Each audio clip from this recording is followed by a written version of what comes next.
Good evening, everyone, and welcome. My name is Anthony Baxter. I'm a councilperson here in the town of Rye. I'd like to welcome you to our inaugural speaker series event of the Rye Town Sustainability Committee. I'd just like to begin by asking the members of our committee to please stand and be recognized who have been so instrumental in all our work. If you would all just please stand so everybody can see who you are. Our committee has really just been meeting since last July. The Rye Town had a sustainability committee that had existed previously, and we kind of reinvigorated it with some new membership.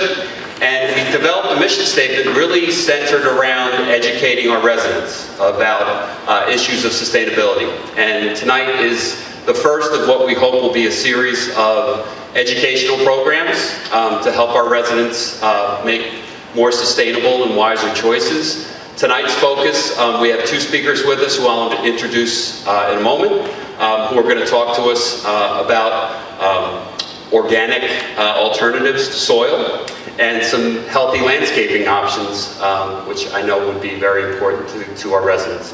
I do want to mention that the City of Rye has been instrumental in helping the town of Rye kind of get off its feet in terms of a sustainability committee, so we really thank them. We've worked closely with Rye Brook's Sustainability Committee, so it's really been an intermunicipal partnership, and we look forward to continuing that going forward.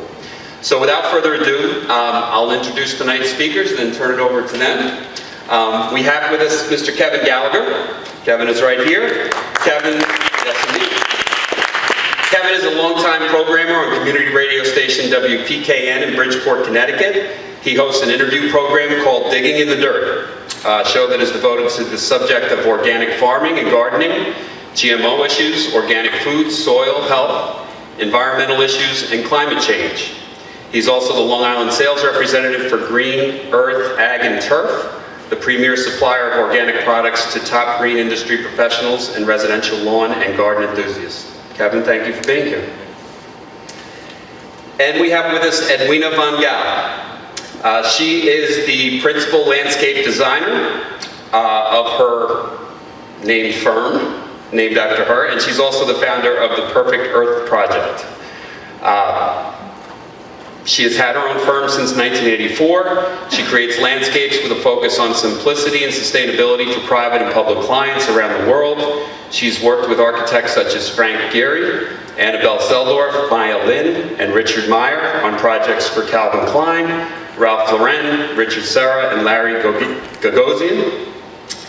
She has been published in many major publications, and her book, Fresh Cuts, won the Quill and Trowel Award for garden writing.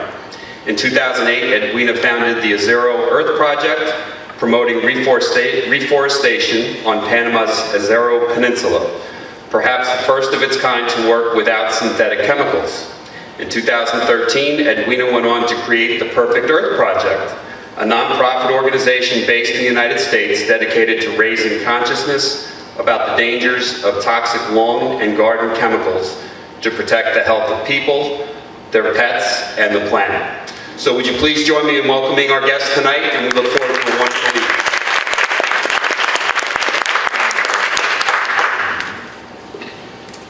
Good evening. I'd like to just thank the committee and Councilman Baxter for putting this together. It's a really important step that as this group grows and grows and grows, it will be a real advantage for the community. And it's a credit that you're doing this and to start the conversation.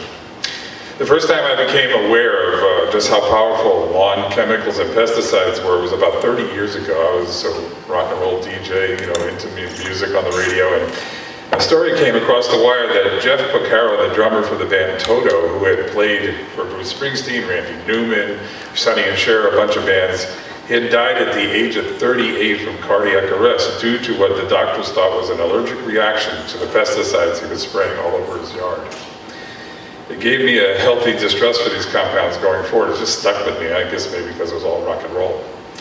Of course, this is an extreme example. Not every day does somebody just drop dead from putting the pesticides in their, they go into anaphylactic shock.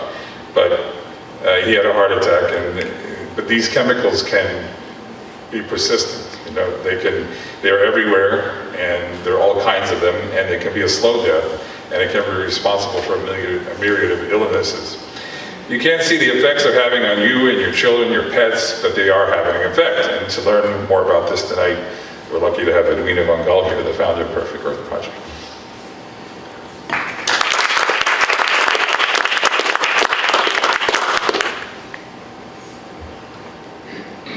Thank you, Kevin, because it's because of Kevin that I am here, and because of the Sustainability Committee, which is, oh gosh, when I started this a while back, not too many people were really listening, and I said to a friend of mine who had started her own nonprofit, and it's like, well, you know, all sorts of people said they would be involved and they're not. What do I do? Should I give up? And she said, absolutely not. You know, it's your choice, but it's going to be you. But as soon as it gets going, everybody's going to claim they were there from the start. So the big key is just don't worry about it, you know. And so I laud the Sustainability Committee, because you're sort of at that point right now. You know, it's going to be a bit of a slog. People are going to say, I don't know what you're doing this for. And before too long, they're all going to say they started it. And so I live in a beautiful place on eastern Long Island, but I grew up in Westchester County, so I think we all share a certain love of the outdoors. And it's, of course, as a landscape designer, been my total inspiration. But now there's some problems in Paradise. This is Lake Agawam in the middle of Southampton Village. And this is Georgica Pond. This pond has got probably some of the highest valued real estate in the world around it. And this is now their problem. It's toxic blue-green algae, and when one of the owner's dogs died from contact with it, she got organized. It couldn't have happened to a better group of people because they have resource and energy. And so that's been a really interesting thing for me because it played into what I felt was a role that was overlooked, which is the role of my industry, the landscape industry, in the effects that were happening in our water bodies. And I thought that, everybody's talking about agriculture and they're dealing with the septic systems and stuff, but nobody's talking about what is 50% or more of the land mass is owned by individuals. Little pieces of land everywhere. And lawns use 2 to 4 times more chemicals than agriculture per square foot. So I didn't learn that till later, but so every lawn I save is twice as much as I could do if I was in the world of agriculture. So I'm strictly working with non-agricultural lands, private homes, parks, business complexes, healthcare facilities. And so I started in 2013, but a couple of years before that was when I really began, because my dentist asked me what to do. He lived by the water, and he was worried about the chemicals he was putting on his property and wanted to get some help. And he asked me who provides this kind of help. And there was no one. So I thought I'd have to do it myself. And so I went to my clients and I said, because I really had never paid a lot of attention to what clients did. I did the designs, I supervised the installation, I made sure that, that they had the trees and shrubs and flowers, but I never really paid a lot of attention to what was going on. And I found out a lot of chemicals were going on. And then I started finding out about those chemicals, and I decided that working with them to decide, well, let's get rid of the chemicals, and they said, well, that's going to be, it's up to you. If you want to try, go ahead. You'll be responsible for making sure nothing bad happens. And nothing bad happened. In fact, the gardens got better.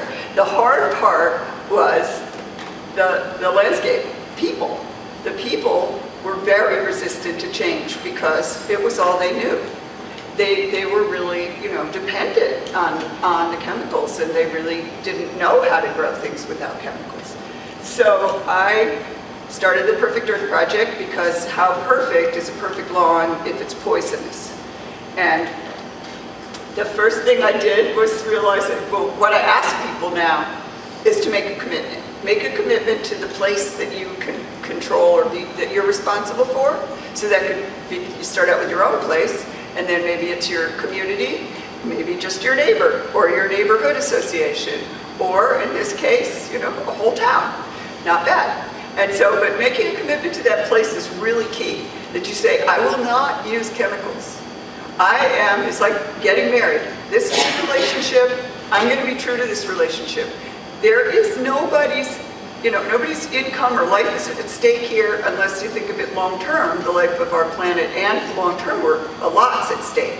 But on a daily basis, I can do this. You just keep saying, it's like being married, you don't give up when a hot guy walks in the room. You just don't, and it's not always easy. There are challenges, but you're going to find a way to make it work because you're dedicated to that relationship and you're not really going to let no harm come to it. So if you look at your property, whatever property it is, as something with which you have a relationship, and it's big and it's deep and it's complicated, and the more time you spend with it, the better you get to know it. Because then you start to realize it's not just your trees and shrubs, it's a massive world. It's microbes and wildlife, because if everybody starts doing their properties, the properties start to connect, and it all starts to bloom. So most of the time, I'm really helped by other things that are happening in the world, because when I started out, people were a little on the fence about whether or not chemicals were bad for them, but now pretty much everybody will buy organic products when they can afford them, and I'm still finding, though, that people are walking across a completely poisonous lawn to get to their organic kale. So the whole reason, though, is just because they didn't think of it. It never occurred to them to put the two together. But since that component has been done for me, now all I have to do is kind of say, think about the lawn. What are you exposing yourself to there? So why am I doing this? Which is, well, because of the water quality. On Long Island, we have only one source of water, which is our aquifer. And it now has 118 landscape chemicals in it. Not one of them was ever supposed to be harmful, or was it supposed to be persistent, or was it supposed to leach into the water pool? So when people say, yeah, but it's all approved and it's all fine, and I'm saying, but there's a lot that happens that people could not anticipate when these chemicals were made. And the burden of proof does lie on the chemical companies, so they are not going to be inclined to prove themselves wrong. That's just not the way it works in the world. And for my grandson, for children everywhere, children 5 years and under are far more susceptible because their nervous systems and endocrine systems are forming. And landscape chemicals are now linked to cancers, autism, asthma, endocrine disruption, nervous system disorders, kidney failure. It's rather a lot, and they are absorbed through your skin. They actually don't break down in your body, so they accumulate over time. We all have pesticides in our body. Everyone, every living thing now has pesticides in its body. And it's not breaking down, they're continually accumulating, and the effects are starting to accumulate as well. And the science is growing, which is great, because we have the ability to say when people say, well, they're not really bad for you, we understand now why and how they are bad for you. And pets are also extremely susceptible. So I had a grandson, and I lost my dog to a rare form of cancer that's now being linked to pesticides at about the same time. So that sort of really propelled me into this. And we do it for pollinators, because every time you spray your property, there are no sprays that only kill ticks. So just keep that in mind. I know everybody wants to know about ticks, but there are no sprays that just kill ticks. So every time, and it's really hard to kill a tick, I'm sure all of you have tried at some point. You just can't kill them. And so when you try to kill your ticks, there's a huge amount of collateral damage that's happening there. And so why in the world wouldn't you do this? Because I'm telling you, you really can have the same fabulous landscape without. But it's because the plants are not addicted to the chemicals, the landscapers, we are addicted to the chemicals. Because that's, in the last number of generations, that's all we've ever been taught.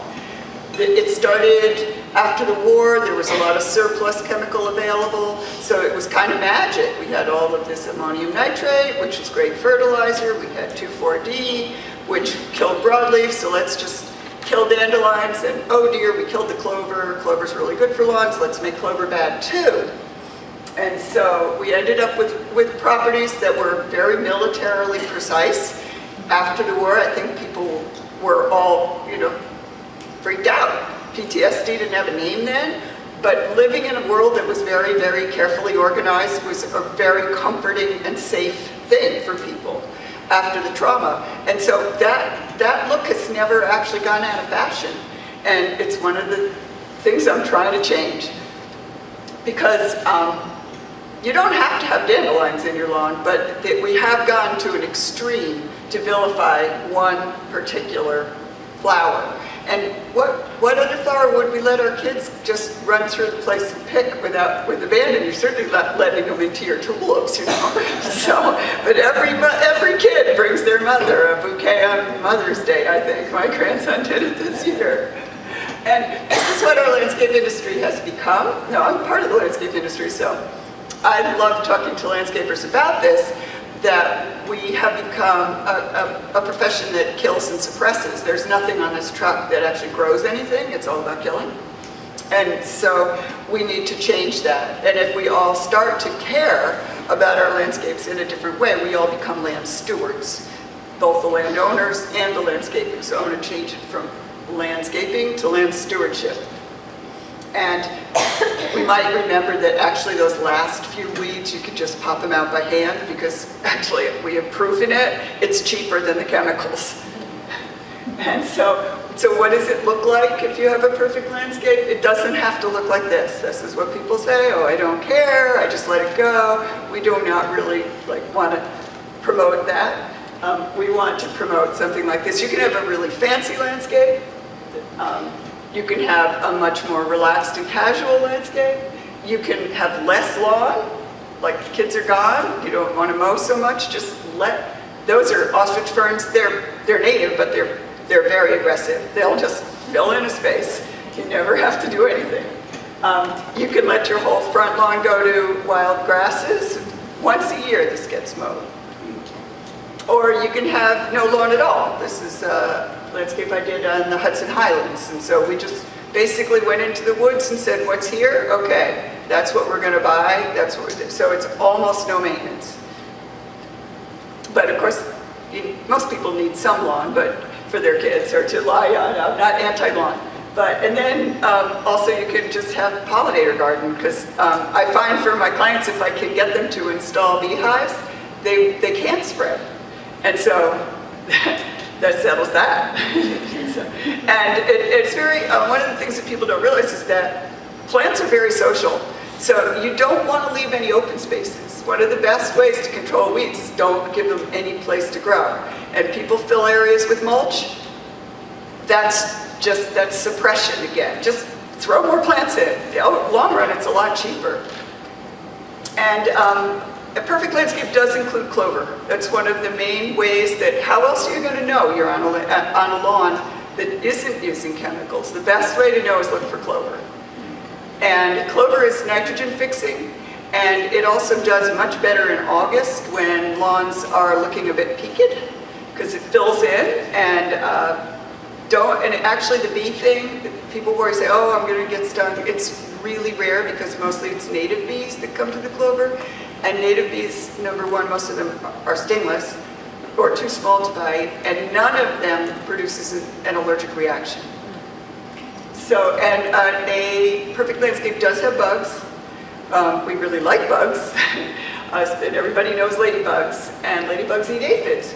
But if you don't allow aphids to reach a certain level of population, number one, ladybugs will have nothing to eat. And number two, they won't even know they're there. So if you start attacking your aphids the first time you see one, you're not really going to promote this good bug, bad bug relationship. So you actually have to allow them to get there. They use pheromones, the ladybugs sense them, but not till the bad bug population gets to a certain level. So it's kind of an interesting thing to watch.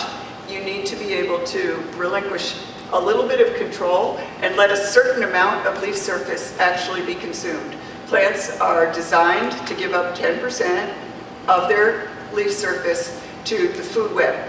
Because if you have a plant that nothing eats, it is not playing the game. It's not part of the community. It is a food desert. nothing can live off of that plant. So the next time you go to a nursery and they say, oh, this is a really great plant, this calorie pear, nothing eats it, say, you'll pass. Because I thought I didn't really have any damage on any of the trees in my landscape, and I walked out to my office door where I walk every single day, and I took this picture. and which is, there's a wonderful guy named Doug Talamy, and he said, oh, that's the 10-step method. You just take 10 steps back and the problem is gone.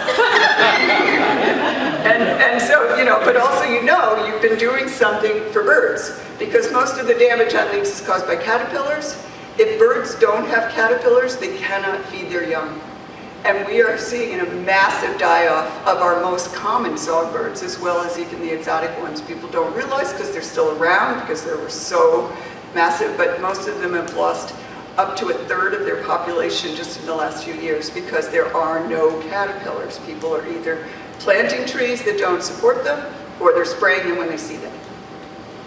And so how are you going to do this?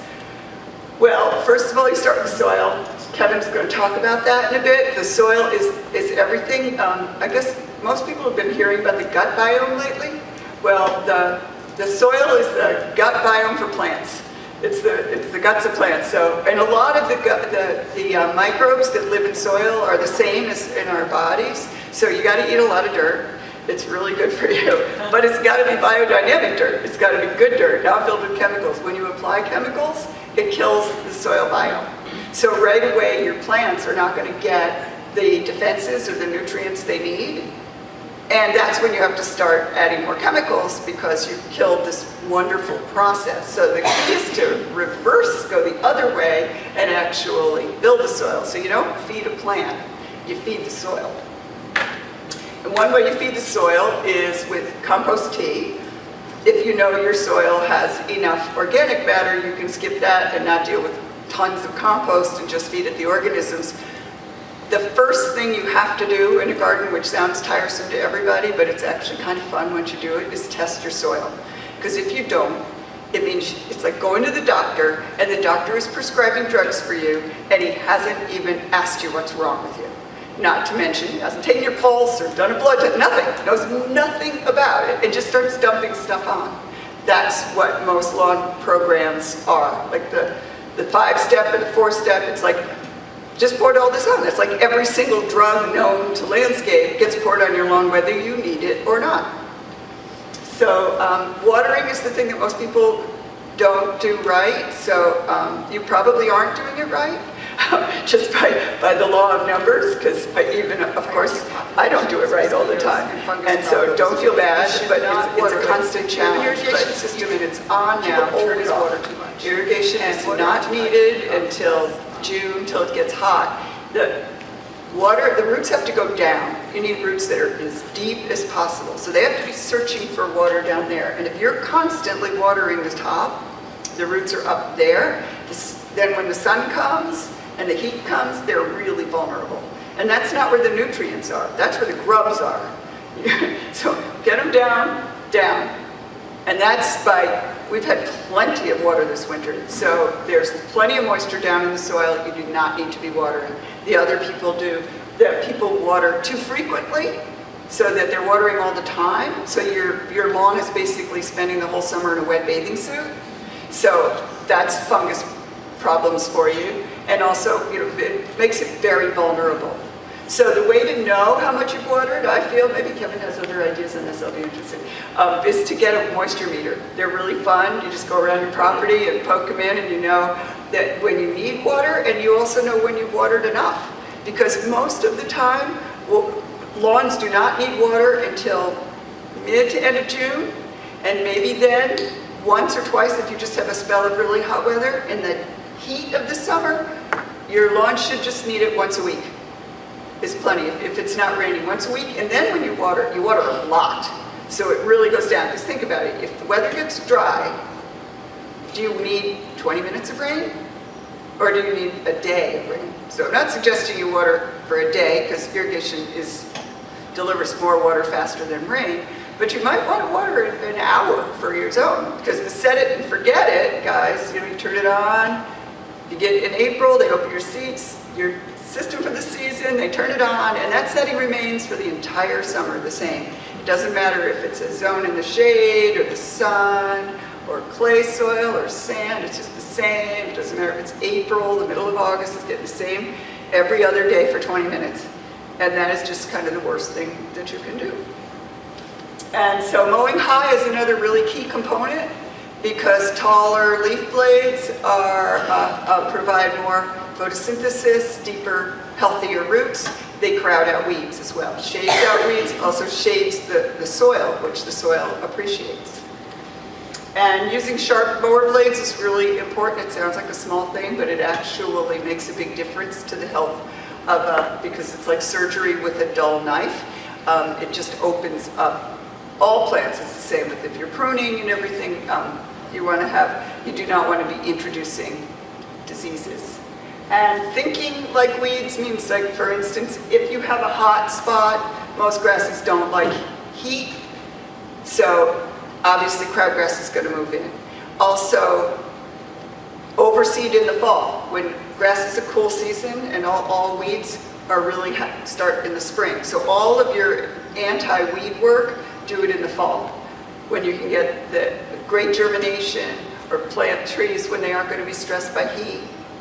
And then in the spring, don't stimulate your lawn. Don't mow it short and rake it like crazy, because then you are just making a perfect seedbed for weeds. And grass clippings. Leave your grass clippings. This is the food your grass made for itself.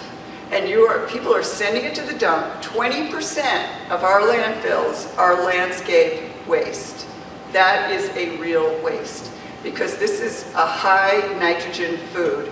In the dump, it turns into methane, which is more powerful greenhouse gas than carbon by about 3 times. So it just doesn't make sense. And you use fossil fuel to get it there. And so just leave it on your lawn. If you do not you should not mow when your lawn is wet, because then you'll get big, thick, lumpy messes all over. It's squishy, nasty. So people say, oh, it's all over my feet. If your lawn is actually healthy and digesting, you will never have thatch, and it will break down within a day. You cut it dry, you cut it often enough that you're not cutting big lumps. If it does happen in a place you don't like it, that area you could either bag or rake it away. But you're not walking on all parts of your lawn, really only like within a day, they're gone. And you just saved yourself a ton of money in fertilizer.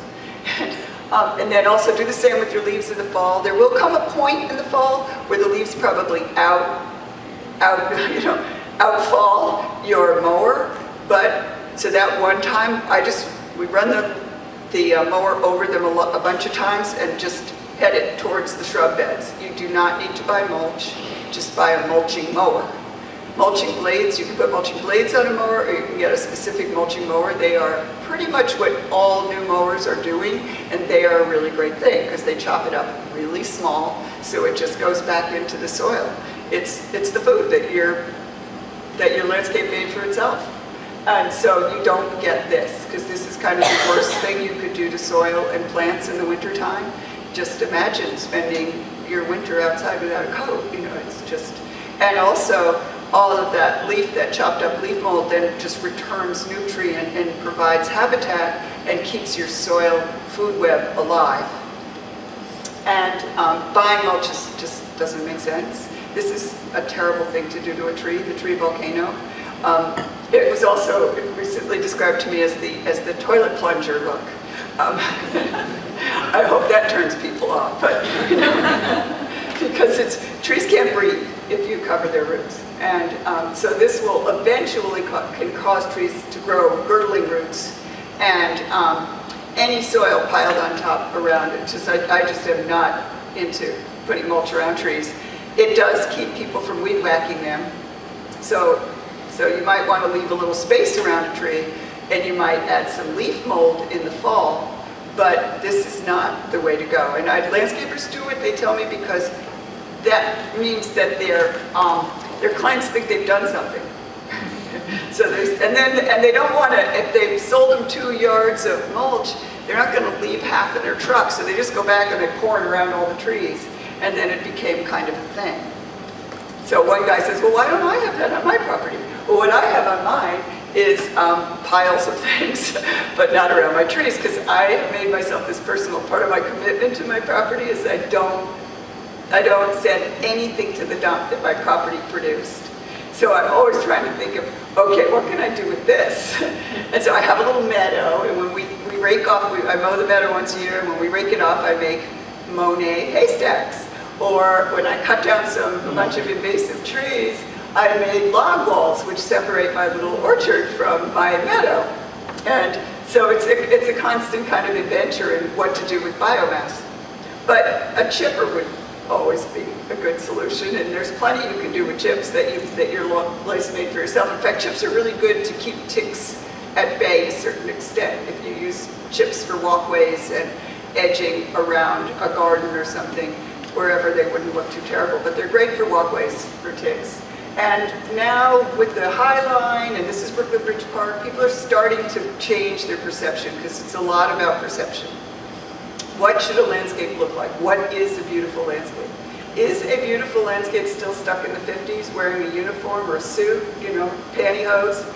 Is like clipped and pruned and in this tight little jacket that looks very well behaved?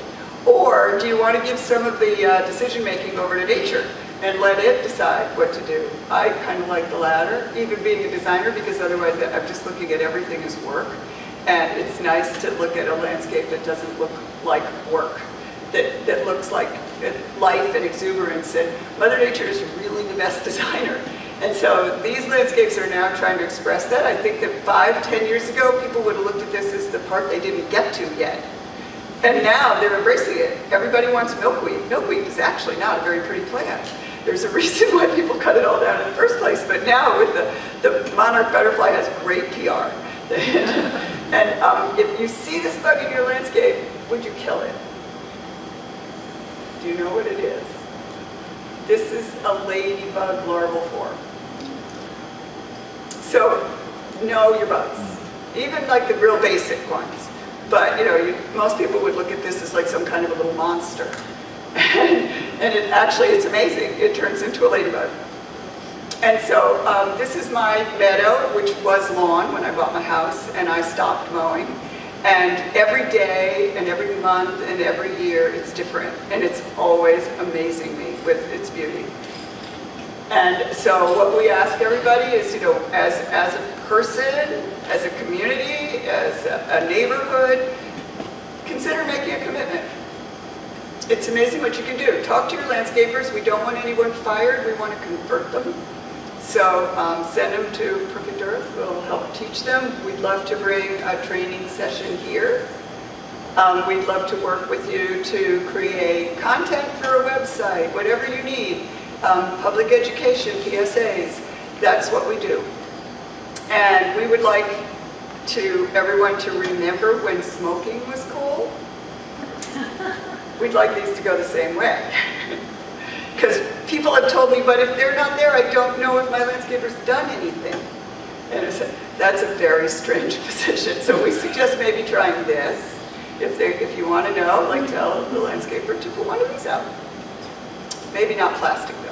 And then just work on creating a community. So there's so many different ways you can engage people. We are building curriculum that can be used in schools, working on designing school gardens, and then doing surveys of all the wildlife before and after you put in a pollinator garden. So it's a lot about learning online resources for tracking wildlife populations and mapping and getting into the community and looking at the history and the soils. And this is our leaf. This is our gender-neutral logo for representing a perfect place. We hope that people, if they want, they can adopt Leaf. Leaf would love to be adopted anywhere, but it doesn't matter. If you have your own graphics that you want to use to denote and to be proud and show what you have done, go right ahead. This is our local art center.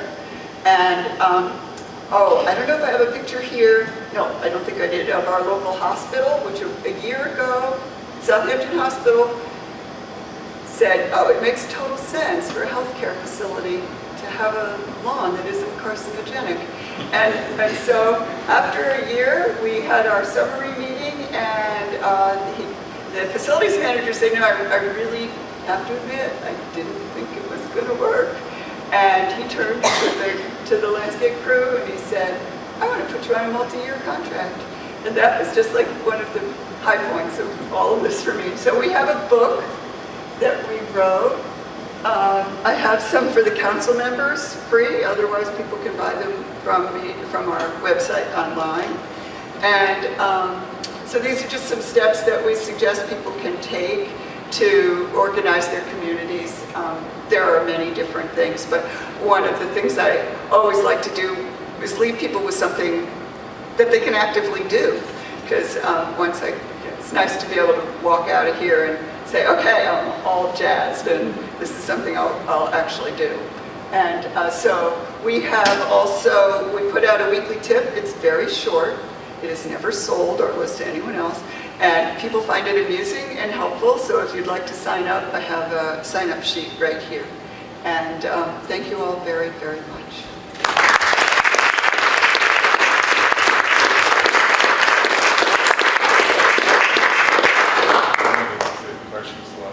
That's up to you. Do you want to do questions now while they're fresh in your mind, or? Yes. So talking about ticks, as you were saying, is a big concern. I have 2 young children, I have a dog, and I've been spraying cedar oil, which is supposed to be like a natural way to curb ticks. Does that, to your knowledge, impact any sort of pollinators or anything that would be adversely affected by that? Well, it's going to affect them the same way it affects ticks. Yeah. So it's a repellent. I don't even know if it actually kills any it's ticks. a repellent. Yeah, it's a repellent. But if you actually spray it on a pollinator, it's probably more likely to kill it than a tick. I don't know how well a butterfly would do if it's coated with cedar oil. But actually, in getting involved with Southampton Hospital, we also got involved with their tick-borne disease resource center. And so have worked out a policy that actually they brought a lot to our message, which is that they feel that spraying, even the most toxic sprays, give people a false sense of security. And when they spray, they stop checking themselves. So they feel it's really a waste of money to spray, because that one tick that you don't kill could be the tick that gives you Lyme disease, and if you're not checking. So we say, spray yourself. Cedar oil is really great actually on your body. You'll smell like a tree. But I make my own. You can put geranium oil, cedar oil, eucalyptus oil, any kind of combination into your body lotion. Buy an unscented one.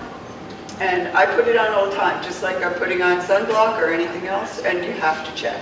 You have to check yourself. Spray yourself, check yourself. It's the only real way to make sure you will not get Lyme disease. Yes. Yes, I'm wondering if you have suggestions for how to test the soil. Is there recommended to do it yourself with kits, or are there best places to have your soil tested? And I'm also curious, how long does it take if you have a contaminated or chemical bathed lawn or yard to then get it cleaned up over time? The first part, Cornell used to do the cooperative extension. Cornell used to do soil tests themselves. They've stopped, but there is, if you go to the cooperative extension, they will give you the name of the lab that does it now. Okay. And they will test for everything, including organic matter. So, and they also give you an interpretation and tell you how to remedy your what you might be low in. But if you want to know one more interesting thing, you can also go send some soil to the Soil Food Web Lab and also find out what is the life of your soil, the microbes in your soil. They'll tell you the living content. So just go online. There are a few different Soil Food Web Labs around the country, and there aren't that many, so they're all probably pretty good because it takes a very dedicated person to do that. So, and I find that really interesting. Yeah. And to regenerate your... It depends on what's in your soil. Yeah. It depends on how much. But actually, in most cases, as far as your lawn and landscape is concerned, not that long. I think that by doing a soil test, you'll kind of know where the balance is off, because like a lot of fertilizer changes the pH. And so then you can just remedy the pH. It adds a lot of salts to your, so you'll get a salt buildup, but that'll show up in the soil test. And so then, and they'll tell you what you can do to balance it back out. And then just start getting your microbial life back. And that does everything. Yeah, thanks. Yes. We have a wonderful white ash tree in our backyard which towers over our house. It's in great shape, and it's a big reason why we bought the house, the shade that it provides in the summer. There is a bug known as the emerald ash borer that is now in Westchester, and it's been a big concern for us because they feed on these white ash trees, and they don't have any natural enemy that eats it in the food chain. Do you have any suggestions? We finally, out of fear of losing this tree, we had a chemical treatment, but are there other ways to address that? What, they gave it a systemic? Yeah, this intermittent soil? around by the roots. Yeah, I'm going to have to, I really don't know. I really don't know. In most cases, I feel that, there are no real justified reasons to turn to chemicals, in particularly invasive plants. But for invasive insects, for saving individuals, it may be one of the times when a judicious use of something, I mean, we have these weapons for something, and judiciously used, it's just that we can't, we haven't been using them judiciously. So it may be justified. I mean, certainly, like when we work with botanical gardens, they have precious collections of things that don't belong here, So they're the target of everything. I mean, so everybody's looking for better ways. So I love to say, how much pressure can we put on people to find better ways without losing certain precious things? Yes. Just a question about what you said about mulch. So is mulch just like an aesthetic thing? There's really no purpose that it provides in terms of like providing any sort of health benefits for plants, or is it just? It does. I mean, or does it do more harm than good? It's both. It's both, because if you've just planted a garden and the plants are all new, no matter how close together you planted them, there is going to be some space in there, and there could be some weeds that come up. And if you're leaving new soil exposed, it's kind of nice to put something on top. But it depends then on what you consider mulch. So I usually prefer to just think of it as compost, that I'd add a layer of compost. That just becomes quickly part of the soil. If you use something like bark chips are not composted, so that they're locking up the nitrogen. They're actually starving your plants of nitrogen, and they will inhibit weeds. There's no question about it, but they also inhibit the plants you're trying to grow. Like, do you know about sweet pea? I love sweet pea. Yeah, I heard that sweet pea. That's what we used last year, because I heard that it was part compost, Yeah. and that is Sweet pea, the best type of mulch. I don't consider it mulch, Okay. because, but a lot of, I used it on a university campus, and they said, we can't use it anymore because it just disappeared. And I said, but isn't that what it's all about? It was completely, immediately incorporated into the soil, so the plants will thrive. And, they didn't get it, but I'm working on it. But yes, I think sweet pea's a rather good product. So you use that basically when you plant something new, generally? Yeah, because if it's a small plant and you have a lot of space, because not everyone can, go out and buy a zillion plants and fill every space. But the goal is that ultimately there's no space between your plants. But you can, and if you don't have a big compost heap, because in the fall and the spring, what you want to do is keep adding stuff on top of the ground that will continually enrich your soil. And so it's cheaper if you use your own compost, but sweet pea fills that goal. Or like, same as probably leaves. But I like to take my excess leaves and make compost with them because otherwise they are kind of acidic. Okay, Kevin? Grab my tea. That was terrific, wasn't it?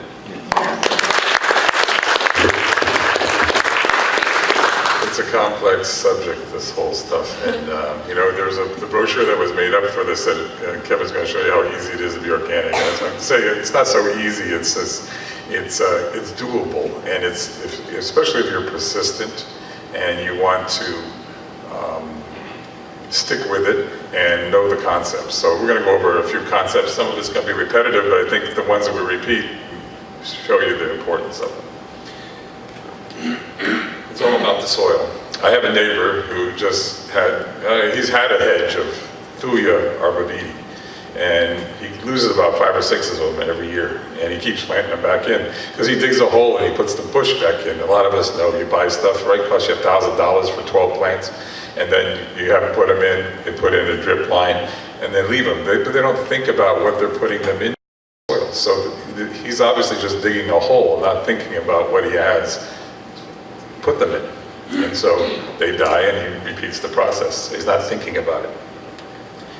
In Mother Nature, this is what it looks like. You have all these decomposing elements. You know, you have a decaying log and leaves, and there's your mulch. That's a mulch. You know, they all like to be under there because it's nice and moist, and they can grow there, and they can decompose, and they can feed the soil, and that feeds the plants. And it's a cycle, it's a process. This is what your lawn looks like underneath. Nothing like what Mother Nature does. And this is actually a fairly good soil for a lawn. If you look at it, the roots are getting pretty long, but there's no real life in it. But that's what your lawn looks like. Here's when you're feeding your lawn, and you're feeding it synthetic fertilizers. They're feeding the plant. When you go organic and you try to build a system, you're feeding the organic matter, the plant nutrients, the soil nutrients, the microorganisms, and the plant is getting it from the soil. It's a symbiotic relationship. There's bacteria in there that helps feed the plant. The plant is giving exudates to the microbes, and everybody's happy. But let's go over what organic is. Organic is any compound that contains a carbon atom. But organic agriculture is an ecological production management system that promotes and enhances biodiversity. This is what Edwina was talking about. Biological cycles, soil biological activity. This is the USDA's definition. Remember, contains organic ingredients is not the same as organic. All natural is just a sly attempt to convince you that a non-organic product or service is better. That includes your cereals, all natural. It's just a gimmick. And remember that stuff like arsenic is organic, diamonds is organic. It's about whether it's certified or not. And you want to look for this symbol on any products, including landscape products, that is USDA organic. And also look for, in the landscaping area, certifications from NOFA, was mentioned by Edwina. They have a certification for landscapers, and now Chip Osborne, who's the guru of all landscapers in organic, he has started the Organic Landscape Association and is signing up landscapers. So if you know a landscaper wants to know about that, this is where they should be going, to one of these two organizations, and you can check on them if they claim they're organic. And also, these are the two symbols you want to see, in addition to another one from Washington State. But OMRI is the main one. That's the Organic Materials Review Institute. And they also have the Bay State Organic Certifiers, which either one of those symbols is pretty much sure that your product is organic. And you can be secure with that. In other words, if somebody has a product, they have to go to them to get it certified, to say the ingredients they used in it are certified organic. I deal with a lot more farmers than landscapers, although we have landscapers that are using our products. They're always going to ask you right away when you come up to them and say, you know, you should use our product for what you're doing. And they go, well, is it OMRI, you know, is it Bay State? No, I need to know or I'm not going to use it. And that's a good thing. This is Chip Osborne's statement. Soil health through fertility and biology. It's a systems approach. That's what you have to buy into, because organic practices and the systems approach dictate not simply substituting an organic product or pesticide for a synthetic, but reducing the inputs while considering the health of the whole ecosystem. Soil tests can pinpoint exact chemical needs of soils of anything. If you walk away from anything today, you should know about soil tests. You should consider soil. The first time I did one, I was in shock at the levels of things in my soil, and I think I'm a pretty good gardener. Organic matter is extremely important. More organic matter means better nutrient retention, and cycling means less fertilizer use. So you have less inputs, means less money spent, less runoff, which is what concerns all the waterways. Everybody pours all this nitrogen and phosphate, and phosphorus goes right into the water systems, and that makes for algae blooms and all kinds of craziness in the water. It's important to test your soil, as I said, and as Rita said, find out not just what's in the soil, but what may be lacking in it. But you just don't want to go and say, okay, today we're laying down nitrogen, today we're laying down phosphate. You really should know what you're doing. In fact, landscapers are required by law, especially with phosphate, not to know what they're doing and when they do it. They have to tell that they're doing it. And all landscapers have pesticide and fertilizer courses they take every year to certify that they know what they're doing with all these compounds. Here's some soil testing places. Waypoint. Any one of these is a good soil tester. I use Logan. Logan Labs is a really good source. And also the Cornell Cooperative Extension. They have a fairly decent one. Logan I like because it does a lot of different testing in the chemicals, whereas you only get an X amount with the Cornell Extension. And then also the one that Rita mentioned is really good because they test for the biology. That's the soil food web. That's Elaine's, isn't it? Yeah, so if you want to know what your biology is, which I'm big on, building the soil up with biology is really a key thing to having this systems approach to your garden, whether it be your lawn or if you have a vegetable garden, whatever it is. The relationship of plants and microorganisms. What is soil and how do we supplement it? You supplement it with minerals and nutrients, with water, gases. Like if you are drowning your lawn, it's not getting enough air, it's not aerated. You have a mucky section of your lawn, it's just not going to grow well. And organic matter and microbes. We're going to talk about microbes because my company, Green Earth Ag and Turf, has a product that's been very successful. We sell bugs in a jug, we call it. There's microorganisms that are alive in the bottle. So you have a jump start on some of the stuff that you can do with teas and compost. And I use them in conjunction, and I have a lot of success at it. This is, again, because you want to feed the soil this thing. That's why I brought this slide back again. Organic matter, plant nutrients, and microorganisms. Big deal. This woman has done a lot for microorganisms. We all know about probiotics now.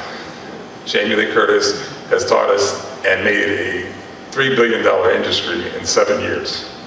And we eat probiotic yogurts because we're now told by our doctors everything's great for your gut, it causes all kinds of health issues for yourself. You can get rid of all kinds of things by eating probiotics. The same thing goes for the soil. We have mechanical digestion and acid, and we have beneficial microbes, a lot of them in your stomach. Same thing goes for the plant. The plant doesn't have the mechanical digestion, doesn't have that acid. It has beneficial microbes, and they may be more important in the soil than in your gut. The microbes in the soil are as vital or more so for plant nutritional needs as for human digestion. As it says, biologicals are the yogurt for plants and trees and turf, because they're working in conjunction with the plant. 1 gram of soil has 1 million fungi, also has 1 billion bacteria. If it hasn't been killed off by all the chemicals and pesticides you laid down on your soil. If you're killing the bad guys, you're killing the good guys. Remember that. This is what it looks like under the soil there. Believe it or not, this is a Monsanto slide. Monsanto is embracing some of these concepts now. Everybody is. And this shows the interaction of the microbes and the biology in the soil. Some of them grow in colonies on the roots. There might be water soluble. They save water. That's a reason bacteria is important. Some you have less water needs because the plant's getting it actually from the microbes.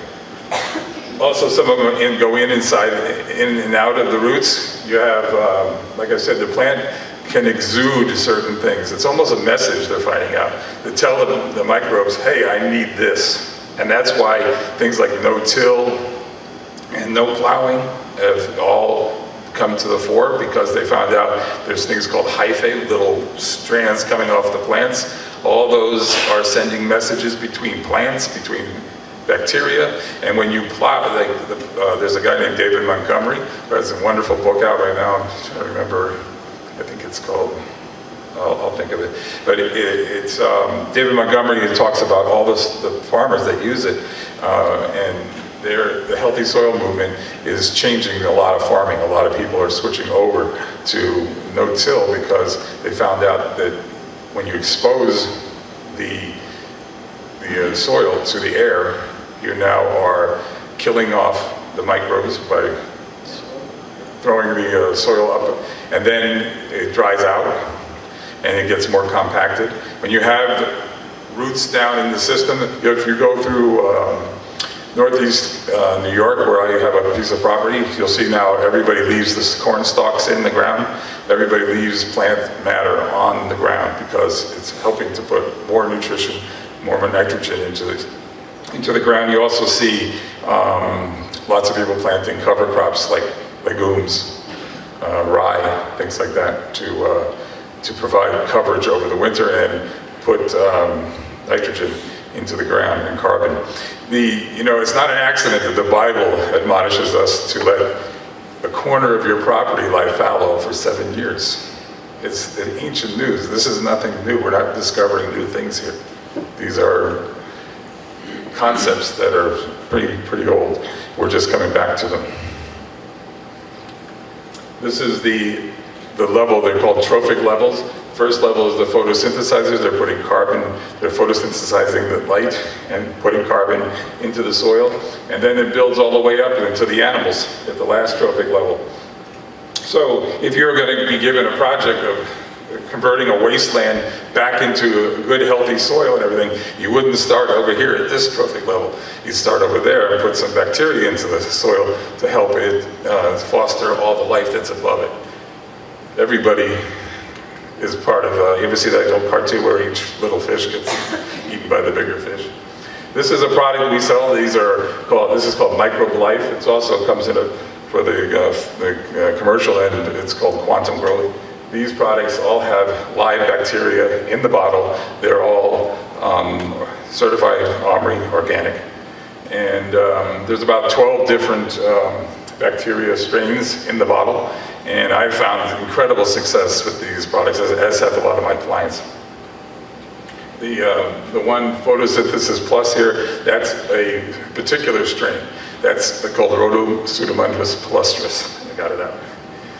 Rhodopseudomundus palustris is a photosynthetic bacteria that fixes nitrogen directly from the atmosphere around the plant to the plant. So that's why you don't need to be putting down nitrogen and phosphate, the chemical versions, because this is going to do it for you. It's going to help the plant do it itself, which is a much healthier way for the plant to get it. Here's one of their clients, Tampa Bay Buccaneers. 1 week after spraying with the bacteria, look how much it greened up. The bacteria is not a fertilizer. It helps the plant get the fertilizer from the soil. It's one of those enablers. It breaks it down and gives it to you, so you need some kind of organic fertilizer. If you're buying products, you can do this all, by doing it yourself with compost and different methods. But some of the best is fish, seaweed. I'm not too big on molasses. Molasses is sort of like sugar for bacteria. They just feed on that and don't help your plants so much. But compost and worm castings, all those are really good organic fertilizers. And the bacteria will help give it to the plant what the plant needs. one of the best things about the products that have these live bacteria, we'll talk about other products that claim they do and they don't quite, but is the transplant survival. Everything I transplant, everything I start planting, like my tomatoes, I'm going to dip them into a solution of foliar dip, and then give them a head start. Because in the ground, when I plant my tomatoes, I throw a fish head in, I throw eggshells in, I throw in bacteria, and but the tomatoes love it, and I'll show you the proof. This is with bacteria and without on the left. The root balls are incredible. This is what helps me as a salesman, that they sell bacteria to people in greenhouses and stuff that grow. They want good root balls because good root ball is a healthy plant. And then they have product going out the door and everybody wants it. This is a plug taken from a lawn. This is, on the left, just best practice. And believe it or not, that's heavily irrigated, to Edwina's point.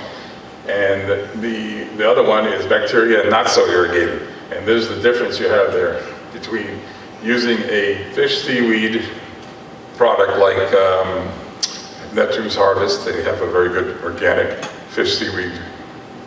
And this is with the probiotics. The mix of them together gives you the head start on your lawn. That's why somebody, Lenny Maroney is supposed to be here. He's probably on his way here. But he's a guy who uses that kind of system, and he can't get enough. Everybody wants him to work for him. So the enemy of your enemy is a friend of mine. When you have healthy plants, the theory is called trophobiosis, and pests shun healthy plants. Pesticides weaken plants. Weakened plants open the door to pests and disease. The pathogens, the pests are looking for the weak sister. They're going to break them down. They're going to make them into compost, basically. And they're going to eat them. So you want to keep a healthy plant, and you're going to see a lot less pests. They'll move on to someplace else that has weaker plants. There is some new things coming out. I'm going to just touch on it briefly. Beetles and grubs are a problem for lawns. If we're talking about landscaping, there is a new BT product. BT, you may know about it. It's one of the things they use to control caterpillars on fruit trees and things like that. But now they've developed some new ones that are used in this regard for the lawn that take care of beetles and grubs. This is because, if you're talking about suburban lawns, when you're talking about the yard that Edwina was speaking about, you're not going to be using this stuff, but if you have suburban lawns that are, you have some of these issues that you want to address, this is one of the more benign substances you can use to get rid of grubs. There's laws about this stuff in Connecticut and New York. You're not allowed to lay down pesticides. You're not allowed to, you have to use things that are exempt. These are some of the best organic pest control you could get. You can go into any nursery and find ladybugs now, and you can get praying mantis eggs anywhere. And having plants in your yard that attract the small wasps, they kill a lot of different things also. So it's always good to do that. Weed control, it comes back to what Edwina said. The best thing is to change your practices. Mow higher for fewer weeds, water longer, deeper, less often. Just water. I don't have to go over this again, but this is really the best way. This is what happens. You got yourself long roots and higher grass and more competition for the weed. As far as weed killers go, there's not, if you have to kill weeds, and a lot of people are, maniacal about it, but you don't want to use Roundup. The best one on the market right now is Avenger. They're a little more expensive. It's made from D-limonene, which is a product of the orange peel. It's an oil. If you've ever cleaned your hands working on the car with that grease, it smells like orange. Same stuff. D-limonene is in your orange juice. The rest of them, non-selective. There's varying degrees of success with vinegar and these other ones. They're just not a lot of times effective. but you can do it over and over again if you're maniacal about, like say your brick walk and it's got a lot of weeds. But eventually we'll take care of that easily, and it's not a problem as far as hurting animals or children. As far as selective and non-selective means whatever it touches, it kills. Selective, there is no such thing as an organic selective weed killer. Those are all GMO chemicals. It's just not, there is none.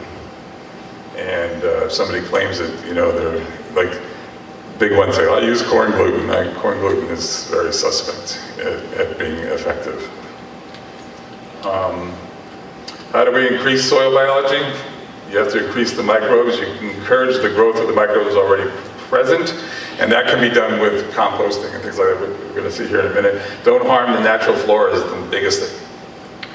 Don't be spraying pesticides. Don't be using chemical fertilizers.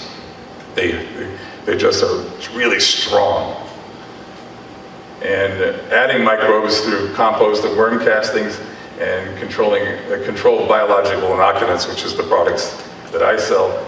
Compost is a really good one. We were talking about your garden and you want to put mulch down. Compost that you make yourself is good because it attracts also worms, it attracts everything. It's a layer, and they feel good underneath that. They're feeding on it, and they are aerating the soil underneath. In my garden, we've been doing that for about 5 years now, and everything is just happy. I mean, it's really an easy thing to do once you get started. And that's what we're talking about at the beginning. It's not easy, it just has to be persistent and get the system going, and pretty soon it starts taking care of itself. It's amazing that way. And worm castings, I love them. It looks like Rye is going to have a presentation by Monique, and she's from Wiggle Room. It's a great company up in Bridgeport, Connecticut that makes worm poop for sale. And she's going to come down and show the kids a bunch of worms and everything. I personally have a worm farm in my basement, and I can't believe how great it is. It's so easy. I get rid of about 30% of my kitchen waste, and they just turn it into nice black gold.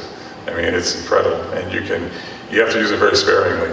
You don't want to use 5% to your soil ratio, and it's so powerful. It's so good that the plants just love it. The good thing about the biological inoculants, the bugs in the jug, are that you get these probiotics. They're already prepared, they're already tested, they're always the same count, they're safe. Never had any incidents where there's not any pathogens in them. You're making teas. Some people are very successful at it. It's a lot of hard work. It's almost another business if you want to have teas. There's a Wiggle Room, for instance, has teas at Gilberti's up in Westport, Connecticut. They do it only on Tuesdays. They go there with the worm castings and they brew up the tea, and people show up that day, get it, and go home and lay it down. Because if you wait a week or two, basically the biology is not there anymore. So you have to, that's why sometimes for the modern homeowner, the bacteria that's present in a bottle is a lot easier and better. Just a minute. And then, just to sum up here, the global organic fertilizer market is anticipated to reach $6.3 billion.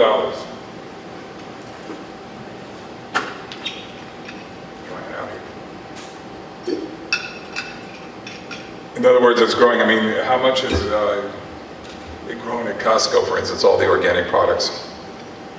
It's like unbelievable now. You go there, everything's organic. We all want organic. And this is you're like cutting edge people. You're here interested about this and trying to figure it out. So if you apply some of the things that we're talking about tonight, you're going to start seeing a difference in your garden, and it's going to be safe, because the most toxic thing that you live around is your lawn these days. It really is. And they put up those little yellow signs and say stay off for 1 day. That's, not correct at all. You should stay off it for a lot longer than that, especially your children. Because as Edwina said, they're very susceptible to these high-powered chemicals. And organic fertilizer alone is expected to grow about 10%. So start with a soil test, plan your strategy based on what is there and what is lacking. And then select products that are certified organic with plant-based ingredients that will foster soil health and biology. Because not all of us have the time, not all of us have that need to have the worm factory in the basement, which, by the way, I highly recommend. It's a lot of fun, and they really do a good job. And review service providers to see that they are trained in organic strategies, especially in your landscape area. There's a lot of BS out there. A lot of people are claiming things that are not true. So you really do need to go back to those accreditors and figure out, are they really accredited? And then and you can catch them laying down stuff because they're going to say, no, she's not around right now, I'm going to lay this out, I'll get rid of those weeds. It's a struggle because they'll do it, they'll just, and you're going to get the chemical anyway. And as Irina said, because I'm a huge vegetable gardener, if you're using chemicals on your lawn, it's drifting into your garden, you're getting it on your food, it's leaching in through the soil. It's just not a good thing, and you're not eating organic if you think you are. This is 5 years of starting the 5th year organic-ish, and now 4 years later, this is my front yard. The lawn looks pretty good for suburbia. It's full of clover, it's got broadleaves in it, it's got all kinds of stuff, but I'm pretty proud of it. It's not bad, And I'll tell you something, about 3 times a week, I get out the best organic weed killer, and I go out there and get out the dandelions and the broadleaves. If you get a bucket full of them one night, pretty soon, it's really amazing. And overseeding and going with the watering system we're talking about, you end up eventually controlling your yard. And once you get there, all the good things are growing, and they're really healthy because now the soil is really good. The soil underneath the lawn is not empty and dry. So you actually are getting a lot of life out of it. And again, the other thing that's really hard is to get your landscaper to cut the lawn a lot higher. They all want to do it an inch or 2. This is my vegetable garden. This is show-off time. I use the bacteria along with all those products I was just talking about. This is a 2¼ pound tomato from my garden. That's August, about second week in August. I picked those in one day. This is my garlic. If you want to grow something really cool, garlic is great because the Chinese bleach all their garlic. Garlic that you grow yourself lasts all winter. I still have garlic hanging in the garage and I'm still using it. To grow 100 garlic is nothing. And you don't have to do anything except plant it in the fall. It's really easy. And by the way, on my SoundCloud podcast page, you can listen to one of the best garlic growers in Connecticut. He tells you everything. You can follow his thing. So if you look at Digging in the Dirt on SoundCloud, you'll find all these different podcasts with a lot of these concepts there with people that do it far better than I do it. Edwina's on there. My wife is a big believer now in the bacteria. These are her pie plate sized dahlias. And we used to have major pests like earwigs. We don't see earwigs, we don't see slugs anymore. Can't claim it's the bacteria, but I think there's sort of a displacement thing going on. There's so much of the good stuff that the bad guys go next door. So we don't have a lot of issues with pests anymore, and I think it has a lot to do with that. And here, we'll just run through this quick. This is the Microbe line of products. You can get those all over the internet. Photosynthesis Plus is the premier one, the one with the Rhodopseudomundrus Plus, just it converts nitrogen directly from the atmosphere around the plant, feeds it to the plant, so things will green up right away. The first thing you'll notice, and you know who noticed it the most? The young and the experimental. All the pot growers are using Photosynthesis Plus because they love Photo P, man. And this is Quantum Total. This is the commercial version of it. This has humics in the bottle with the bacteria. And this is one of my clients. He grows about 80,000 poinsettias at Christmas time and loves the product. He grows 150,000 plus mums out in a greenhouse in the North Fork in Mattituck, Long Island. And the reason why he likes it is because he gets root balls like that. One thing that the plant loves, that bacteria, loves that floral inside the soil and produces root balls like that. You'll see, and all your plants will be amazing because of it. Neptune's Harvest is the great, with the turf formula and the bacteria, you can't go wrong on your lawn if you're going to do it yourself. This I'll go back to in a minute. Avenger Weed Killer is the one I was telling you about. That's the only, I think, acceptable solution, substitute to Roundup if you want to control weeds on your driveway, your lawn, your walkways and stuff like that. You don't want to, I experimented on my lawn and it looked like a polka dotted lawn the next day because it kills, it's all these white dots all over the lawn. So it's really, it's limited because, like I said, there is no non-selective one except these GMO products that you don't want because they've tested now in all wine, all beer, everything has glyphosate in it. It's just so pervasive. And just one quick thing to go back here, there is a tick killing product. This has 2-phenethylpropionate. It's approved by the EPA as a non-toxic substance. It comes from the guava pit. Maureen is completely correct. There is nothing that doesn't kill everything else along with it. But this is one of your safest solutions as far as if you are absolutely infested and you want to make a perimeter around your house. This is not a bad solution. And we recommend that you try to do it in the evening after all the butterflies, the bees, everything has gone away for the day. And then you spray it, and it will kill the ticks that are there in the lawn. But there really is nothing that will not just kill ticks. And here, wrong way. The resources, Edwina's book. This book you should get. Inside is a fold-out section that is just amazing. It tells you all the chemicals that are out there, what they do to you. It's not light reading, but this book is one of the more serious resources you could have, especially if you want to go to your landscaper and you can say, well, what about this? What about that? You can't BS you on that. And then organic lawn care accredited professionals, you can go to Osborne Organics or the Organic Landscape Association. Really good. Chip is one of the best. And he's teaching his landscapers, he has a formula, a system of fertilizing that comes from the bacteria and the organic fertilizers, so that he tells you how much to lay down, when to lay it down, so that you can start doing a lot of the concepts that Adelina and I talked about tonight.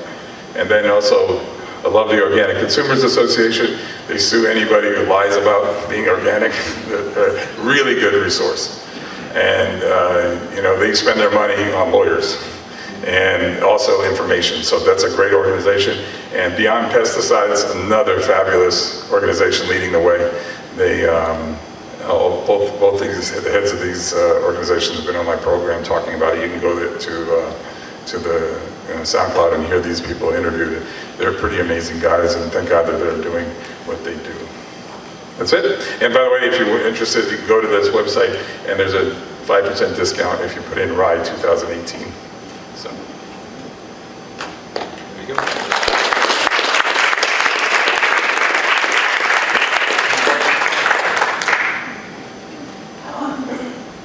How often do you use the bug in a jug on your garden? Is that like once a month or once a season? I use it all the time, and the more you can't hurt anything. First of all, and I use it a lot. In fact, when my tomatoes are big and everything, I go in there with I like the foliar root dip when I'm planting things, and I want to put a gallon into the well of the tomato plants and stuff. And then when in the middle of August, when everything's going good, I'll just get out there and just walk through and spray them down with a little bit of the photosynthesis plus, because that is converting that nitrogen, and I don't have to damage my plants with heavy-duty nitrogen. And that includes worm castings and some compost. You have to be careful about burning your plants. With those, you have to be really careful. It's not unlike the chemical fertilizers, but they're certainly not as bad as chemical fertilizers. Is there an optimum time of day to do that application? No, I'm a morning kind of garden person. I get out there early before the sun comes up. That's why farmers work early too. And do you have to water it in after you spray it on? No, the foliar root dip stuff, there's it's called foliar root dip. That one is, you just mix up a gallon. It's 1 ounce per gallon. Or you can pick up a 5-gallon bucket, and I go through and splash a half gallon. I just splash a half gallon into each well. I have 20 plants usually. And I get thousands of tomatoes. It's good high yield stuff, but you want to with tomato, I mean, I could come here and talk just about tomatoes without being on tomatoes. And there's a lot of things you can do. You know, you can use, you know, there's a lot of things, magnesium, tricks to make them flower, and then tricks to make them set. And that's it. You know, tomatoes are, as you saw in the pictures, I'm pretty proud of those. I won Long Island Tomato of the Year one year at Hicks Nurseries. Just because I think it looked good, I froze it and then took a picture of it. You mentioned the soil testing company in Logan. Logan Labs. Was it on that slide? No, it wasn't. Oh, was it just Logan Labs? Yeah, Logan Labs. I use them. They're about $20 or $25 per test. So if you're going to test your lawn, I tested the lawn. I tested each one is $20. Are they on the island? Or? No, you send it in. Yeah, they'll show you how to do it. They'll tell you to take a bag and then keep them separate, label them. They'll give you, date it, put it where you went, how far down you went, 6 inches, 8 inches. Send it in, and they come back with all the information. They come back with, you know, your pH level, which is we didn't even get to pH tonight, but pH levels are really important. Every plant has a different liking for pH. So that's another thing. You can get pH meters, and I definitely recommend doing this at a water meter, especially if you have like house plants. The best thing we ever bought, we were killing plants in the house. I mean, we're big plant people. We're killing them because we were overwatering them. And now with the meter, pop it in, it tells you what to do. It's pretty cool. It's a good thing. Where did you get that? What is it? Yeah, Amazon. Just Google it and it'll come right up. There was a bunch of them. The one you saw in the picture that Edwina had that's industrial grade. That's a serious water meter. But they have little tiny ones. They're expensive, but I figure people can share them because you're not using it every day. Yeah, it's really kind of cool. My wife freaks out about it because she has, like we sell flowers, and she tests for the water now. And now we're outside a lot more with it too. So that's the main thing. Feed your soil, good stuff. Test for what you have to feed it. But I'll tell you something. I have a guy that came on my show. He's a farmer in the middle of Connecticut, and he's an incredibly gentle person, and he has never used chemicals, and he's completely no-till, which is really amazing, and gets a huge yield. Not only does he get a huge yield, he is known for manipulating the vegetables to look great and be full of nutrition. And I would like to mention the BFA, the Bionutrient Food Association too. They're big on what's in your vegetables and fruit. You know, that's another bad thing about corporate farming is that they want yield and it to look good, but there's really not much nutrition in them anymore. Like apples are far less nutritious than they were 30 years ago. And tomatoes, forget about it, you know, you should never just grow your own tomatoes. But there's a lot of things like that. And a really exciting thing in the Bionutrient Food Association is raising crowdfunding and has got scientists on board, and they have a working model already of a handheld device that can scan your vegetables and fruit and tell you what's in them. And they're not interested in glyphosate, for instance, although that'll be a byproduct, it probably will be able to tell. But it's there to tell you what the sugars are, what it is, and they're developing now with people, farms, they're going to have them look at the fruits and vegetables that they grow, and they want to develop a database so that they can tell you what is a good quality carrot. Could change things if the consumer has that decision-making power in their hand. So It's interesting to Adina's point about the landscape industry being behind the food industry. You go to our Whole Foods and there you have the most beautiful produce section in the world, and the whole outside of the sidewalk is lined with plants that have been doused 1 billion times with fertilizer. Sure, it's two different. It is. They get a pass. The landscaping and ornamentals get a pass.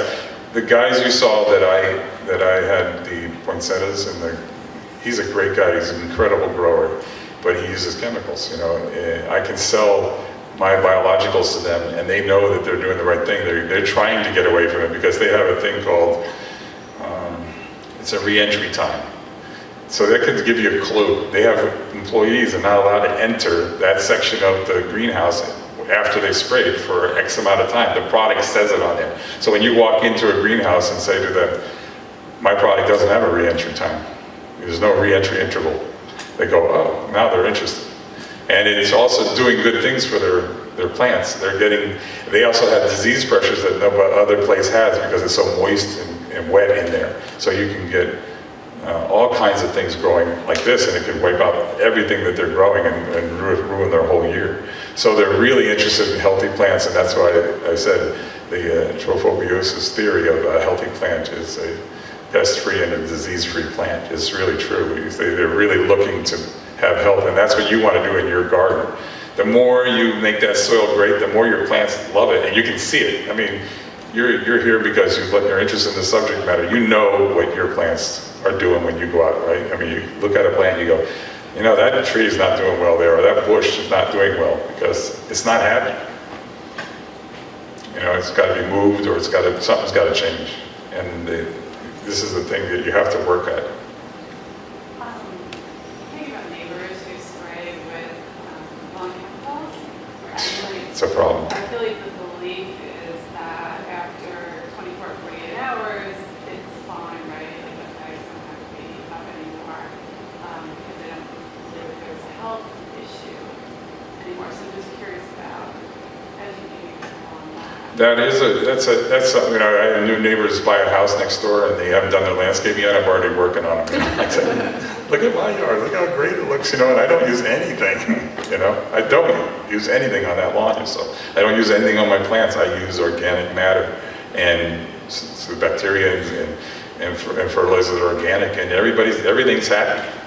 So, but you know, here's the thing, we're busy people, we live in suburbia, you have peer pressure to make your lawn look good, and you have this expectation of these green lawns. I have a theory that it has something to do with our ancestors in England who had all these English gardens. Maybe I'm all wet there, we may have theories about this, but there's something about the male persona that wants to have this perfect lawn, and they're gonna do whatever it takes to get it.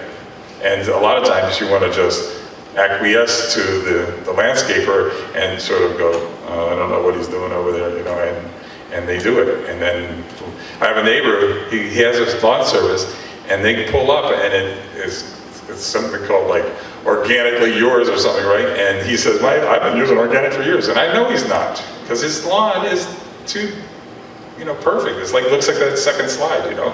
The grass is all, there's no weeds, there's no nothing. And then in the fall it starts dying off because it just can't take any more nitrogen. You know, that's the thing with this synthetic fertilizer. I was out at my nephew's wedding in Iowa and happened to end up at the end of the night being with a corn farmer who has acres and acres of corn. And now he has wind turbines in the corn, so he's doing really well. But he was talking about it, he was really frank. I said, well, we were talking about all these concepts about, you know, NPK and putting down just more and more and more. And he says, yeah, that's what we do, we're morons, so we keep pouring more on. And he's right, because it works for a while, but then now there's a healthy soil movement that's going on, the farmers are changing. You know, the farmers are really changing. We're talking about landscaping tonight, but farmers even corporate farms are starting to say, this ain't working. You know, if you ever see soil out there, it's compacted, the rain comes down, it runs right off into the water, you get eutrophication of your ponds, which means you're growing algae and stuff like you're literally killing. And the Gulf of Mexico is dead right below Texas and New Orleans right there. It's dead. Salination. It's buildup of salt. Yeah, the fertilizers are salts, and it just kills everything, and it makes things bloom. And the jellyfish love it. I don't know why they love it, but they love it. These are the issues that are facing American modern farming all over the world, because I mean, there's no accident. North Africa used to be lush, but now it's a desert. So it's agricultural practices have turned a lot of places into deserts. And so what you want to do is not have a desert in your yard. You want to do that in a micro scale. Do what Mother Nature does.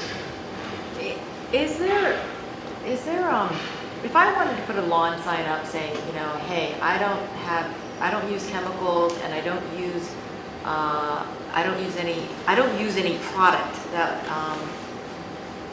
including products that will leach into the water system. Is there some kind of universal lawn sign you can put on your lawn? Is there?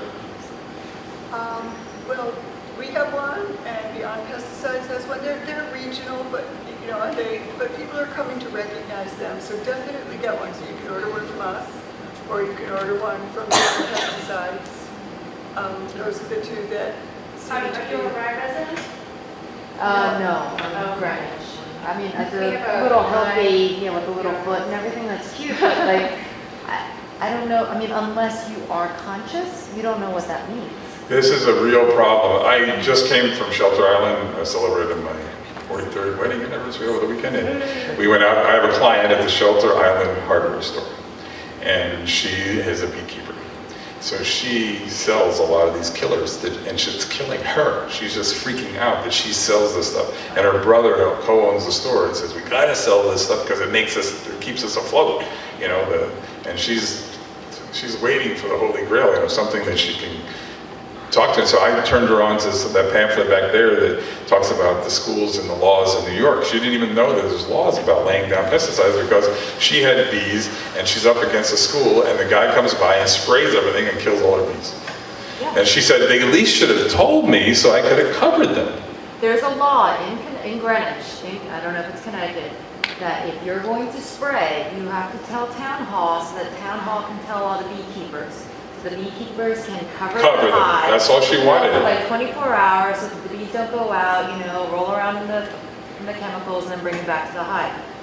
But what landscaper is actually going to make the effort to go to town hall to tell them? Right. So I lost They're my also not life. allowed to lay down phosphorus, and they do.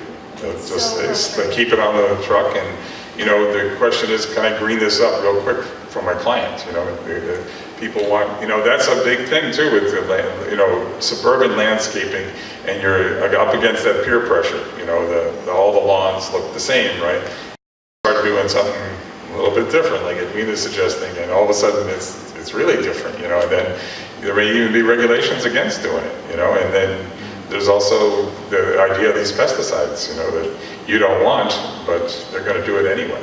I do think the more you talk about it, the better. I mean, I do think Rye is really, really moving in the right I agree with direction. We have been, really trying on our Rye Moms Facebook page to advertise the best landscapers that I used Michael Cucciara. Like, these people really do an incredible job of organic lawns here. He gets the concepts. You want to find that guy. The more you talk about it, with people's husbands. I know that sounds crazy, but in most families, it's the husband that is giving the pushback that he wants the perfect lawn. I just have to be honest, at least in our town. Sure, I agree with that. The more you, like, if you're in a social situation, and it somehow comes up, oh, are you interested in this? Yes. Like, why don't you think about doing this? Your golf course can be perfect. We'll work on that in another 10 years. But for right now, your golf course can be the way you want it. But at home, it needs to be safe for your family.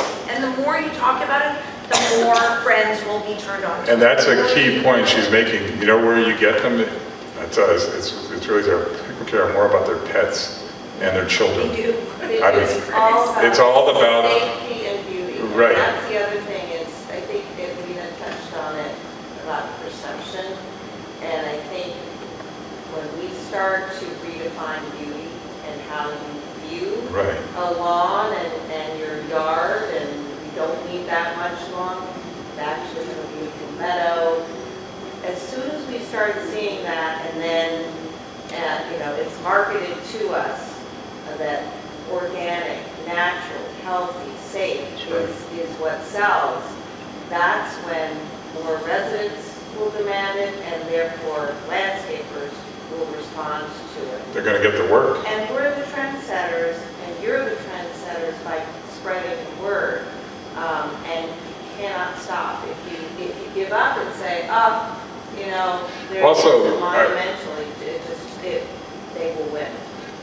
also that can't be rigid at the beginning. You need to be organic-ish. You know, let's make a transition. You know, get them started on the path and start seeing results and keep hammering away at the health things. Edwina at a speech once, I heard her say, yeah, golf courses. Talk about a nightmare, golf courses. Pesticides, fertilizer runoff. They're just the worst possible invention ever. And they'll never change. They never change. Well, she tells them, you know this chemical they lay down on your golf course? You ever heard of erectile dysfunction, You know, ever heard of testicular cancer? That's what they're laying down on your golf course. No, that's serious. I mean, there was an article last week that sperm counts in the United States are like plummeting, so it is serious. You need a Me Too I have 3 movement for boys. lawns. Well, it's a tough road to go because it's an amazingly rich industry. And the commercials you see, every time I see those Roundup commercials, they're claiming all this stuff, and and they're banned in 60 countries in the world. Oh, yeah. Is there, like, beyond pesticides or another DC-based entity that is keeping metrics as to the progress we're making in converting using pesticides on their lawns and transitioning to organic lawn care? 'Cause I don't know about that. It's very difficult. Yeah. We at one point started to we thought that we would ask everyone to sign up if they converted their lawn. We're But doing that people right. don't really want to do that. I mean, you might be able to do it here. It usually has to happen within a community that you ask people, but I've never known a group, they tried it on Long Island, the Island Love Long Island campaign, but people do not want to just sign up, and you don't really know if there are people who may just do it and not sign up. It's really hard to get It's hard to accurate gauge that. metrics. Like, are we making progress in the right direction? The fertilizer industry doesn't give out any information about how much fertilizer is sold, and the New York State DEC hasn't kept the records up for the last number of years. So we have been unable to track the difference, maybe the decline in the use Right. of chemicals, so that's been really Here are hard. little yellow signs. Yeah, it's really difficult. But I just go by how many people ask me to show up. And then what we're asking communities to do is give lawn parties. And so that's how you talk to your neighbor. You don't try to hang over the gate and start, Lecture. You just have a lawn party, invite somebody who isn't you in to speak, like an expert, so that it's not you against your neighbor. They don't see themselves as, it's just kind of you engage a whole bunch of people. Food and drink is very important to them. And alcohol helps. And just get everyone together. And so nobody's targeted. Everybody's just there to hear about something that's great for your kids and pets. And you could throw in another message too, just to, like, keep it soft and keep it easy. And just say, like, this is what we're doing, and maybe if you have an association or something, so that it's just a generally community activity that That's people are the key, considering. is to keep it positive, Very Yes. informative, and to the extent that it can be local, I think you can link communities, the Perfect Earth Project, Bedford has its program, City of Rye has a program, Google local healthy yard programs, and there's so many of them, but they're all sort of pushing the same thing, and it's that emphasis on doing what's right for your community. And I think that's when you approach it from the bottom up, from the soil up, you do see more traction and more movement. When it's sort of dictated from above is when people start to resist. And give them the opportunity to see your success Yeah. doing it. And catchy, in the farming world, I know a farmer switches over to no-till and less chemicals, he doesn't take out a bigger loan. I have a guy, 80,000 acres, that he used to borrow $3 million a year to farm. He went no-till, he borrows $1 million now. He calls his soil, he says, I take care of my underground livestock, and on 80,000 acres. And he's doing much more complex things we can't get into tonight that help that. But he's now doing so well because he's getting better output, fruits and vegetables, that are more wanted because they're organic, and he's not putting all those inputs in that are killing the budget. So he's really happy, and now everybody's seeing him smile. Now the next guy next door wants to do it. And that's what you do, you're convinced by example. So to the question about lawn signs, it doesn't really matter if it's one that's national or one that's local, and in fact sometimes I think the local signs work better, that communities get together and create their own sign. Yeah, Because maybe then you're part of it. So like different communities, I drive around and I see them, like they'll call it whatever you want. You make up a nice name, like one is like, pollinator friendly neighborhood or something like that, and you make a sign and it's your own. And people feel, so it's not like you're part of some unknown national organization, you're part of something that's happening right there. And everybody, especially if the great looking properties have them, that's really helpful. And people just think they can't escape it as they spread through the neighborhood. One question. What is the green chemical that the highway department sprays on the side of the highway? It looks like fake grass that they spray. Yeah, that's what it is. They put grass seed in there, and it's got some like sawdust that's turned green, and it's to keep it there so that it's not eaten, and it also doesn't blow away. But it's somebody's idea that it looks better because it's green. Well, actually, it's hydroseeding. The green is for a marker. The green is just so you know where you've been. That's a landscaping thing, because otherwise you can't always see it. Oh, okay. So you don't know how much you've spread. So it's when they made it green, I guess, because they did think it would be more attractive than it might be odd if it was orange. So that might not be like great for the community, but it's really so that you can gauge the evenness of your application. And it's often they use recycled newspapers now for hydroseeding. So they make this slurry and they mix the seeds in. It's wet, so it sticks to the ground. It holds the seeds moist until they germinate. They don't blow away. Just use straw. Is there a particular seed that you recommend for grass? Tall turf type fescues should be a good 80 to 90% of any grass mix. There are lots of different names for them, and then usually 10 to 20% bluegrass, because bluegrass, although it's much more prone to diseases and it's a much heavier feeder, it does knit along, it moves through along really well. When you add clover and everything, it makes a good combination. But the fescues are better in the shade, but they're not that great for heavy traffic. So. Do you sell seed? I'm not really. Seed gets real complicated. It does get really complicated. Fast, way fast. And it's dominated by the big corporations who, if you're buying something that's Scott's and all those, there's no Scott representatives here, they're all coated in all kinds of chemicals. They're really not, you should always look for a smaller seed provider, something.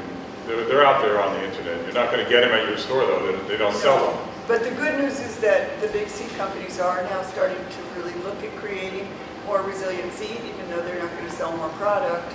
To care for them, it's what the public wants.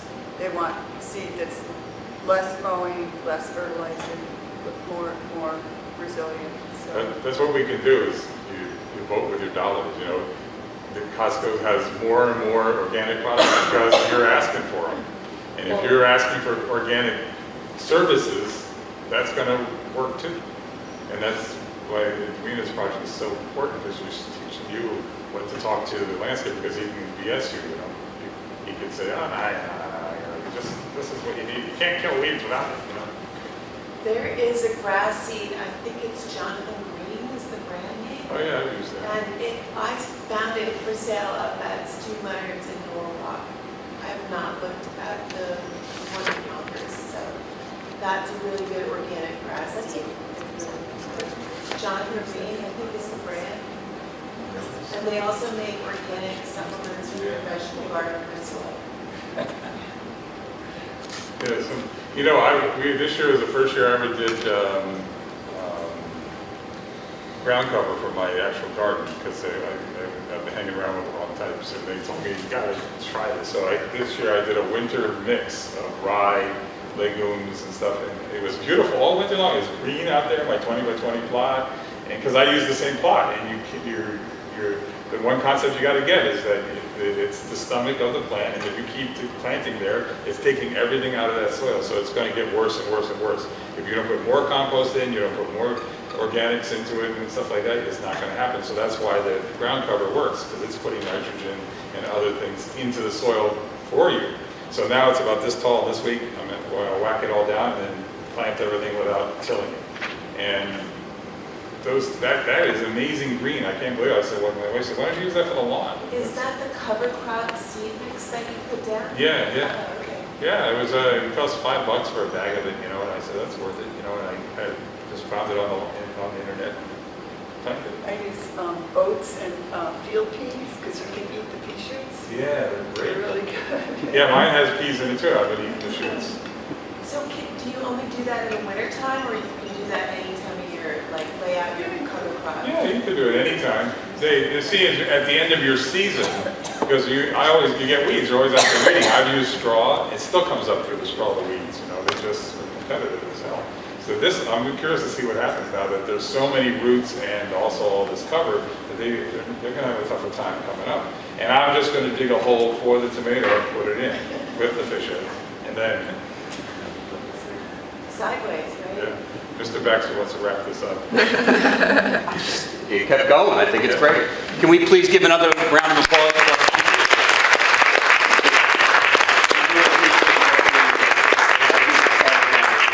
Come back.